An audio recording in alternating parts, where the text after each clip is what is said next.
One of the most recognized names and faces in the world today is Kim Kardashian.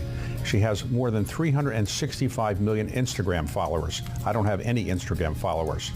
Recently, she decided to get into my business, the private equity business, and is starting a private equity fund with one of my former partners, Jay Sammons. I had a chance at a private equity conference in Berlin to interview both Jay and Kim about their private equity fund, and I also had a chance to interview Kim Kardashian alone before the conference began. I've often said that private equity is the highest calling of mankind. Why did it take you so long to realize that and to join the private equity world? I finally got talked into it once I came to that realization. I have had a long-standing relationship with Jay, who came from the Carlyle Group, and I was pretty close to doing a few deals with Jay when he was at the Carlyle Group. So for about 10 years, we had conversations, whether it was through something we were going to do or people close to us were going to do, and I was privy to all of those conversations. So we finally, had the conversation that we should really get into business together. Okay. And it's been a fascinating process. So the name of your firm is SKKY Partners. Sky is usually spelled S-K-Y. Yours is S-K-K-Y. How did you come up with that name? We had to have a little bit of influence. I thought, Jay Sammons. I thought the S for Sammons and KK, Kim Kardashian. Okay, worked out. It worked out. So you've now been exposed to the private equity world for a little bit of time. You've met investors here and around the world, so forth. What is your view of the private equity investment community? The most honest people you ever met? Very, very nice people. I actually have been introduced to the world. A lot of my friends growing up, they are in this space now. So I'm on a group chat where I'm being asked all the time about different companies and businesses, mostly tech that they invest in, if they're really good companies. And I've even gotten on Zooms with all of the founders to hear their pitches on their businesses as if I work with them already. Right. So I felt like it would be a really good next step to do it together. So Jay, how did the two of you first meet? And how did you get into private equity, and why did you specialize in consumer? Well, I started, first of all, David, thanks for having us and for being here with us. I started my investing career about 23 years ago, and I had the privilege of spending almost the last 17 years working for you, as you know. I actually did not start investing in consumer businesses until I started at Carlyle, but obviously, spent the entirety of my time at Carlyle doing that, and in particular, I spent all of my time trying to back great, disruptive, high-growth consumer brands, and I have a passion for that. I believe it's the best place to invest in consumer, and the experiences that I had at Carlyle, as I said, are putting us in a position to build something really special here at Sky. So you also have a clothing company, which is called Skims, is that right? Yes. And you have a skincare beauty products company called Skin. Skin by Kim. Okay. All right. All right. Did you need a lot of help coming up with that name? Probably not. No. Okay. So that's two businesses. It's pretty big. Those are big businesses. Why did you think you had the time? You have 4 children. To do another business in the private equity world. How much time do you really have for something like this? I feel like in life, you have to do things that challenge you and help you grow and evolve. And this is a space that, after spending a lot of time with Jay and with the knowledge that I've learned starting businesses, taking investments from firms and people that I've learned so much about and having great relationships, and also being on the other side, seeing relationships not work out if you don't partner with the right investment person and team. And I really felt like we could set ourselves apart by me really being that person that has been the founder, that believes in the founder, that wants to really help that company grow and thrive and really support them because I've been there and seen relationships work and not work. And it was just something that I was really interested in, that I was willing to cut back on other things. Okay. And so when you ask people to do meetings, do they say no, or is it that hard to get a meeting, or probably with investors, or not that hard? So the answer is no, and I'm grateful for that, and it's largely because I believe that what Kim and I are building is unlike anything else that's being built in this space, and it's a very intentional combination of two really complementary skill sets that other firms don't have. So, Jay, right now, the private equity world is tough to get financing for deals and so forth. So are you going to be doing buyouts which require financing, or are you going to do growth capital deals which presumably don't need as much financing or any? Yeah, our strategy is actually really consistent, again, with what I've done in the past, which was very unreliant on leverage. In the consumer growth world, it's about great asset selection and great execution on value creation plans. It's not about the marginal amount of leverage that will drive a few basis points of incremental return. So in some instances, when the companies can support it, we'll use a little bit, but in most instances, we won't. It's all about just getting behind the right ideas. Okay, so when a deal comes along, how do you have an investment committee? I presume you're on the investment committee, and so is it a one-person veto? If you don't like the deal, it's not going to get done, or if you don't like the deal, it's not going to get done? How does that work? Well, so far we haven't really run into that issue. We both, I think, respect each other's opinion and trust each other. I think culturally we have the same vision of what brands we think can grow and that we can really help make an impact. But we also both really believe that our team being included in these decisions is really important, and we want everyone in our team to have a voice. What is it that you're most looking forward to about private equity? Is it coming to conferences like this? Is that what you're most looking forward to? Absolutely. I'm honestly most looking forward to my relationships with the founders. I'm really fascinated to hear their backstory. I'm a storyteller. I'm so excited just to have the opportunity to help. Did you know what an influencer was really going to lead to when you first became a, quote, influencer? No, I really didn't. I knew that social media was really interesting in a way where I personally, when I got on, used it as like a free focus group.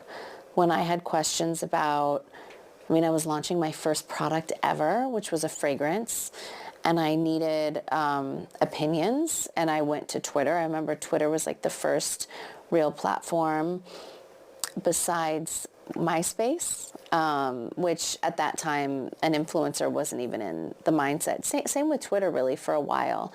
It was more of, I think, a way to communicate with a fan base. But I did use it as like a free focus group that I thought was fascinating, and I felt like the customer became more invested in the fragrance that I was launching because they felt like they were a part of it.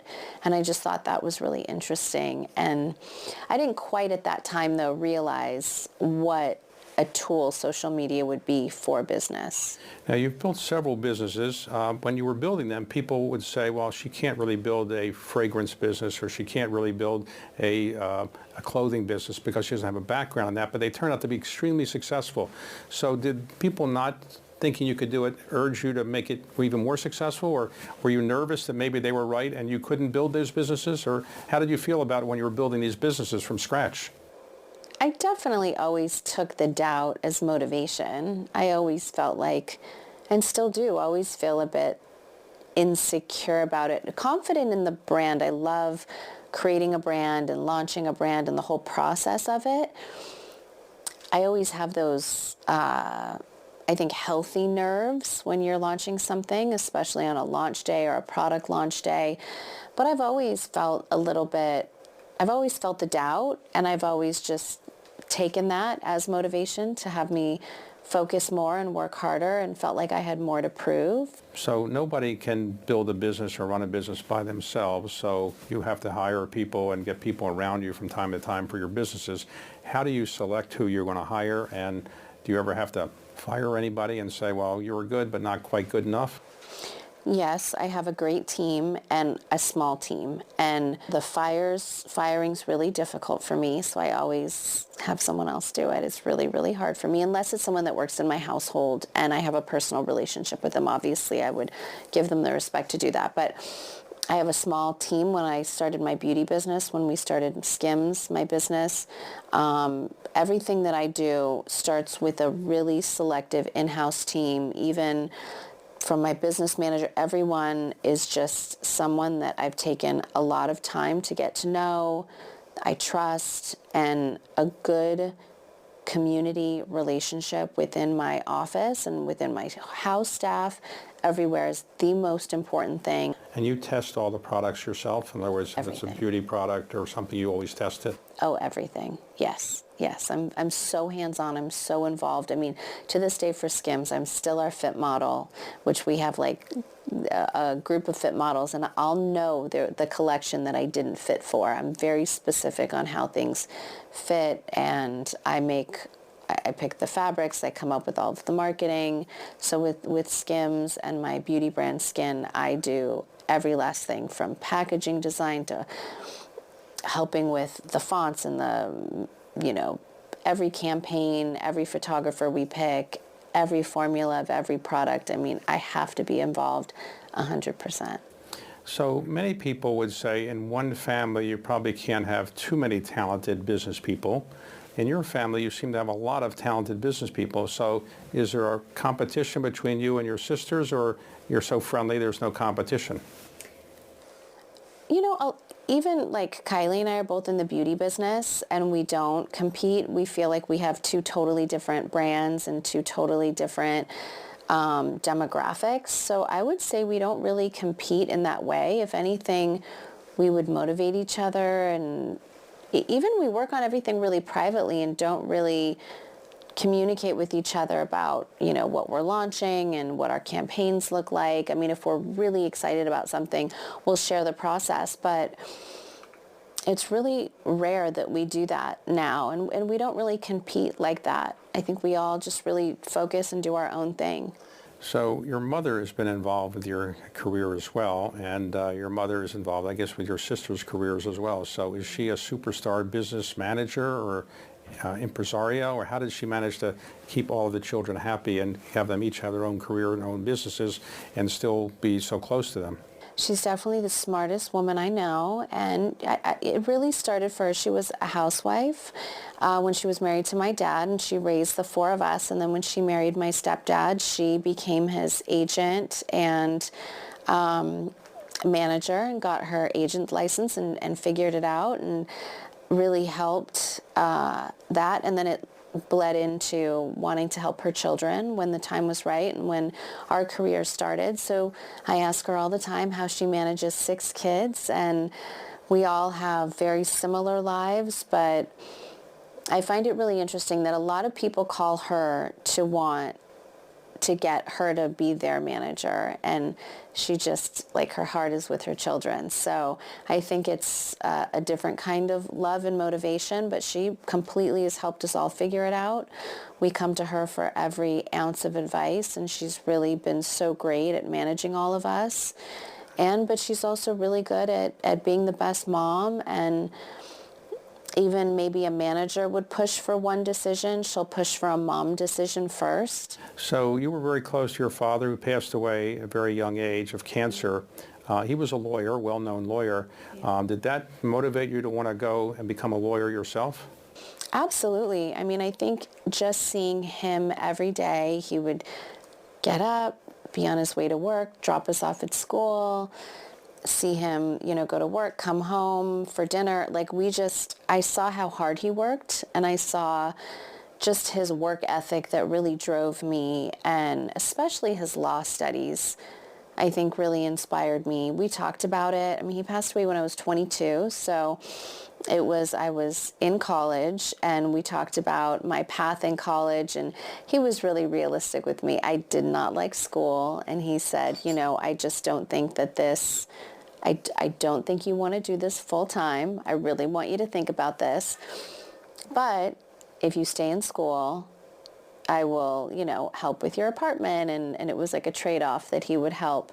And I just wanted to be independent, and I wanted to not go down that journey at that time. And, but I do think that I think he'd absolutely be proud of me, but I think he would get a kick out of the fact that I'm doing it now. And he'd be the best study buddy with me and help me study. Now, to be a lawyer in California, you don't have to go to law school. You don't. You can read the law, which is what people used to do many years ago. Abraham Lincoln never went to law school, and he did okay as a lawyer. So you're reading the law, and you've passed one of the bar exams, and you're going to take another one at some point in time. Is that right? Yeah, I think in about 2 years I take the next one. So you need 2 bars in order to pass to become a lawyer. So I think now, since I've passed the first one, I could practice under someone. But to be a lawyer on my own, I have to pass the second bar. So constitutional law is kicking my butt right now, and that's what I'm studying currently. And it's extremely time consuming, but so worth it.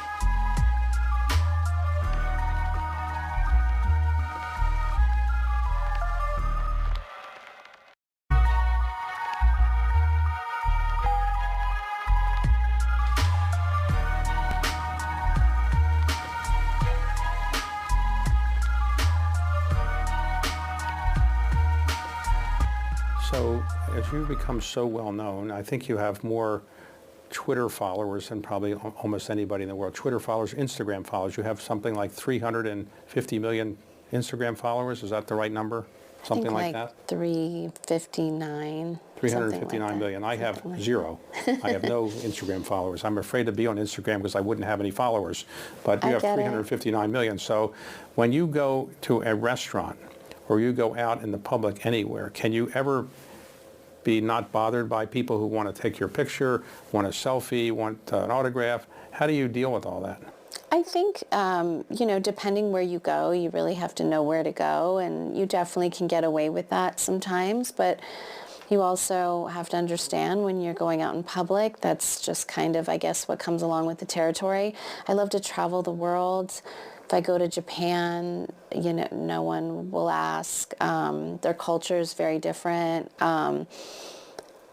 Different places all over the world just have different, I think, beliefs and cultures where it's just not as important for them to ask for photos. So it's fun to travel and get away sometimes from that. But I also know that kind of comes along with the territory as well. And how do you convince your children that not every mother is as famous as you? Because they see people calling you, you're very well known.